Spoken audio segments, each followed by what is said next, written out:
gentlemen, you have heard Gopal Parsarthi enlightening you on the neighborhood and the implications.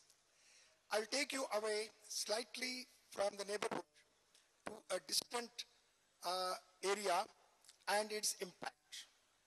The first decade of 21st century has witnessed unprecedented violence, starting from within the United States, 9/11, then Middle East, Iraq quagmire, and our own country, and even China's problems in Xinjiang and Outer Mongolia. Violence in any part of the world, if it has global implications, it has direct and indirect implications for Indian security. Let's not ignore that.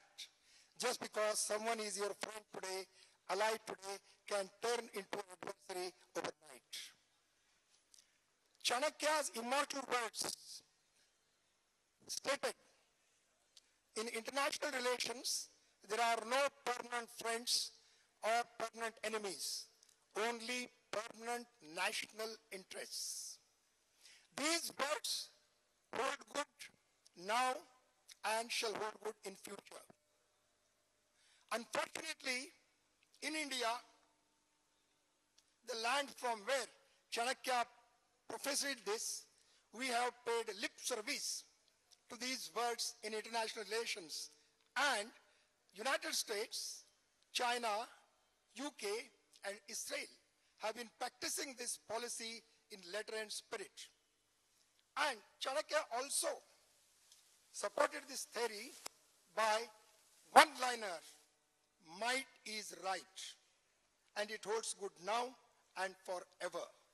However, morally idealistic policy of ours tried to tell not only within the country but also to the world, the right is might.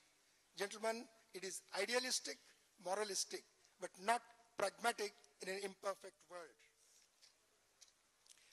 United States was a unipolar superpower from 1990 onwards. But now, in the second decade of 21st century, it is a declining power. Whether they like it or not, the fact remains that. And the economic crisis since 2007 has proved that beyond any doubt.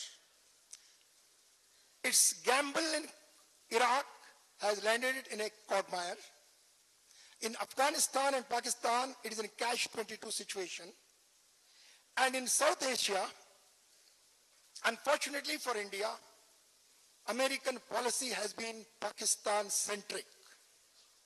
And this Pakistan-centric American policy, ladies and gentlemen, is not to protect South Asian interests, but to safeguard American national interests in South Asia.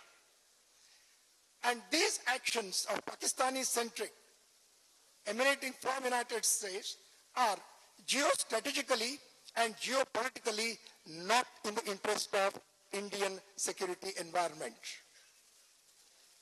The major concern of United States is how to control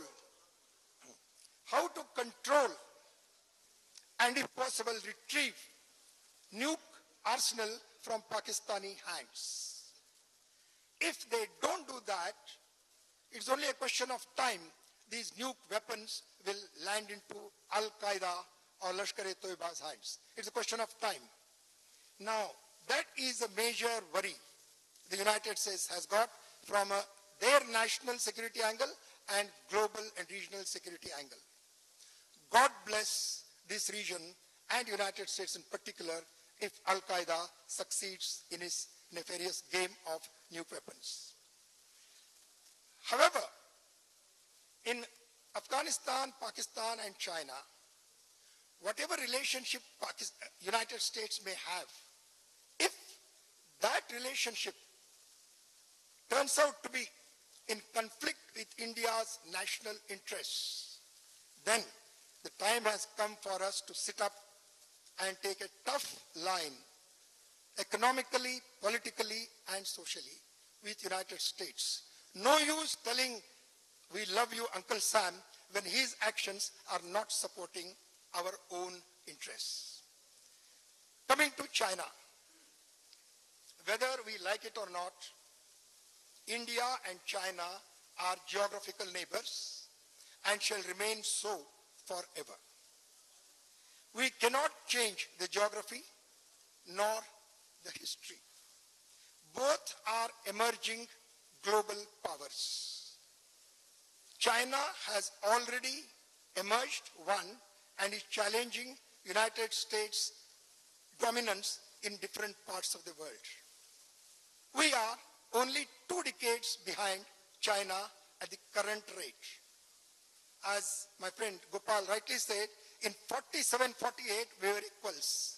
Till 1978, the GDP of both China and India was almost at par. But in 30 years, their GDP is 4 times ours.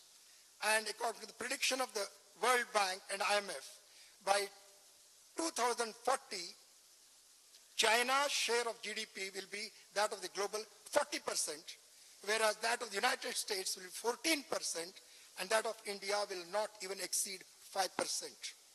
If that happens, you can imagine its implications for India. China at present is friendly to us because it is in its interest. Its main concern are Xinjiang, Outer Mongolia, and Tibet. It will remain friendly to us until it starts challenging United States. That's where the conflict comes in a global scenario. Will United States accept number 2 role in Asia and global politics to China?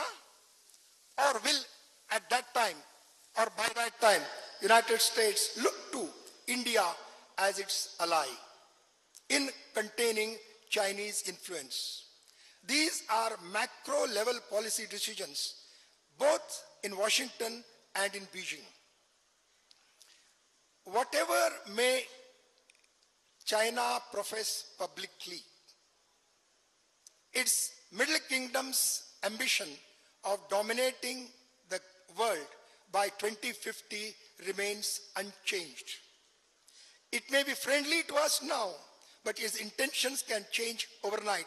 And you have seen recently, in spite of all our friendly gestures on Arunachal Pradesh, visit of Dalai Lama to Tawang, and our own Prime Minister's visit to Arunachal Pradesh, Chinese